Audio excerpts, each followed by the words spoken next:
if you were a fan of Sonic the Hedgehog back in the day on Sega Genesis, please right now go ahead and click on that like button. Yes, click on the like button. Even if you wasn't a fan, please go ahead and click on that like button. Well, let's talk about this movie. My name is Brandon Keith Avery, and this is just my opinion. Hey, what's going on, everyone? Thank you so much for tuning in to my opinion/review for Sonic the Hedgehog. I really do appreciate it.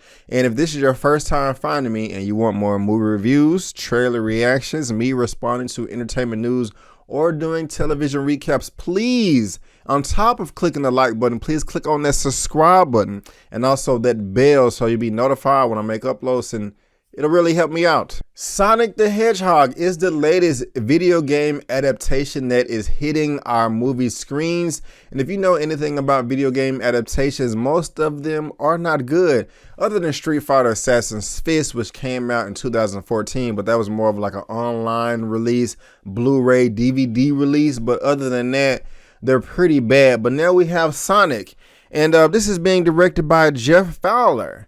And he really hasn't done anything before other than a short film called Go for Broke. But that's okay.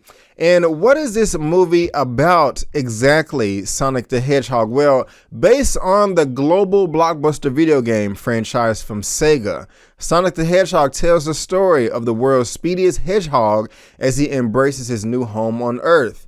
In this live-action adventure comedy, Sonic and his new best friend Tom, played by James Marsden, team up to defend the planet from the evil genius Dr. Robotnik, played by Jim Carrey, and his plans for world domination. The family-friendly film also stars Tika Sumner and Ben Schwartz as the voice of Sonic. That's the first thing that I want to talk about, is the voice of Sonic being voiced by Mr. Ben Schwartz. And I will go ahead and say I think he did a great job. It actually stood out to me and was one of the things that I liked the most about this movie, because if Sonic is not voiced good at all, I mean, everything could fall apart. I guess that's the case with any, animated character, especially like in a live action film. But let's just talk about that live action thing. Something real quick that I just want to take away from the movie. One of the things that I just really didn't like is it wasn't as photorealistic as it could have been. Now, I know that there was a lot of, well, not a lot of controversy, but a little bit. When the marketing material for this film first was released, there was a design of Sonic that looked absolutely horrible. And fans all across the world were just irate and angry, like, what are you doing, guys? He looks stupid. He looks ridiculous. I want to say myself, the design of Sonic did not look good. So they had to revamp everything and redo the design. And the design was great, but I do wish, after seeing this movie, that it was a little bit more photorealistic. And I know that people have the capability, animated studios have the capability of doing that. I mean, we have Thanos and the Avengers and just all these other properties that did it better. But that is one of the main takeaways from this movie. But I will say that if you were a fan of the game Sonic the Hedgehog on Sega Genesis, if you are a fan of Jim Carrey, who plays Dr. Robotnik, and you have somewhat of a silly personality, I think you're going to have a great time with this film, as I did. I mean, I really did enjoy this movie. It is something that I do want to see again. It is something that I possibly will be buying on Blu-ray 4K when it is released. And like I said, the voice of Sonic is one of the things that I liked about it. The film is also very funny. It's lighthearted. It is family friendly. And there were some things that I did laugh at, even though sometimes it's kind of goofy and silly and things like that. I am goofy and I am silly, and so I did appreciate all those things that the film had to offer as far as that is concerned. But one of the things that did impress me the most is Dr. Robotnik, played by Mr. Jim Carrey. I thought that was one of actually the best things in this movie. I mean, I'm a big fan of Jim Carrey. The guy can do no wrong. he's really silly in real life, and he's silly in all of his movies, and he is silly in this film as well. But at the same time, you take him seriously, and his character made sense within the context of this film, this Sonic the Hedgehog universe. I mean, he is a genius. He's an evil genius, has like 5 PhDs, and he's somewhat believable in the real world, especially when it comes to all of his gadgets and devices and things at his disposal that he has to try to take down Sonic. That was 100% believable, because all it is drones. You know, yes, he has millions and billions of dollars to enhance it more than any drone that me and you have today. I don't have any drones myself, but you guys know what I'm talking about. Drones are all over the place right now in the world, and they have been for a long time. And so the drones in this film as well, tied in with the money that he has to soup them up and all of his intelligence, it was really entertaining to watch, and it was very, very believable, and something that I want to say is tangible and that could really exist in the real world. We also have James Marsden in this, who is playing a cop, and his, I believe, fiance Tika Sumter. Oh my goodness gracious, this woman is gorgeous. Just a beautiful chocolate drop. My goodness gracious, you are great. You are beautiful. But yeah, she's in this film, and she does a great job as well. And if you know the games, a big thing that had to do with Sonic was all of the rings that he tried to collect as he's going through the stage, progressing throughout the Sonic the Hedgehog land. And if he got hit, you would lose all the rings and lose points, and you had to gather them all back up.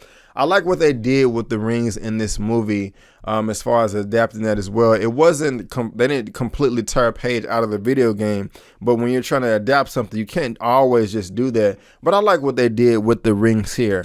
I also like what they did with the action as the film progresses on, as it carries on. Sonic discovers his powers even more and more. I mean, he has a great handle on it in the first place, but the way it's revealed to us throughout the movie, I mean, it takes his time, and he is really going fast towards the end of this movie. And I like how they laid everything out. As far as the story is concerned, with Sonic arriving on the planet and his powers as well, I thought that was fascinating too. I really did enjoy that.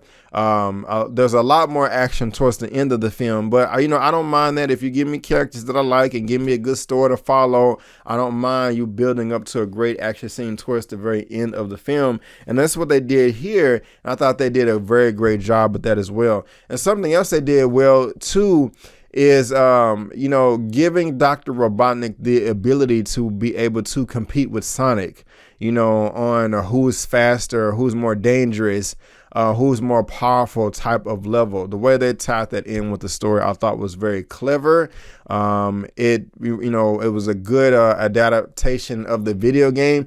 Even the final boss fight, when they were fighting Sonic versus Dr. Robotnik, I was saying to myself, like, wow, I can't believe they did this right here. I mean, it actually feels like the video game. You know what I'm saying? Like at the end of the stage or the end of the game where they're fighting and you got to hit Dr. Robotnik a bunch of times. I don't want to spoil anything for you, but they did a great job there. And, I love Sonic's character himself. I love the voice. I love the action. There's just really not, there is another thing that I did not like about this movie. Tika Sumter had a sister in this movie, and for some reason they made her a single mother, and I just didn't like her character. She was just unreasonable, irrational, screaming all the time and just upset for no reason. And when you have a movie like this where it's a predominantly white cast, and you only have 2 black characters, Tika Sumter and then, her sister, and then you kind of, put this stereotype on her, I just really wasn't feeling that. Whether it was done on purpose or not, I can't prove anything, but I really wasn't feeling that or whatever. But other than that, I really did enjoy everything else in the film. So just that character that I really wasn't feeling, and also Sonic himself not being photorealistic. Everything else in this film I really did enjoy, and stay for a mid-credit scene. I'm confident that we will get a sequel if it's successful at the box office, and I do want another sequel as well. I'm really, really enjoying what they're doing so far with this Sonic movie, with my expectations being low. If I had to rate Sonic the Hedgehog out of a 1 out of 10, I'm going to give it a 7.5 out of 10. Yes, a 7.5 out of 10. But guys, that is just my opinion. What did you think of the movie, or do you want to see it? Let me know down below. Let's get this conversation going and keep it flowing. If you like my video, please go ahead and give me that thumbs up, because it really helps me out with that YouTube algorithm. And like I said, also guys, please subscribe to the channel. Please become one of my subscribers and help me reach 30,000 subscribers, which is my next milestone that I want to hit. You can also look me up on social media, Facebook, Instagram, and Twitter. All that good stuff is right there at the bottom of your screen. And I also have links in the description box and the pinned comments. But guys, again, I just want to thank you so much for tuning in to my opinion/review for Sonic the Hedgehog. And before you go, don't forget to always chase your dreams, because I'm chasing mine. My name is Brandon Keith Avery, and that's just my opinion. Peace.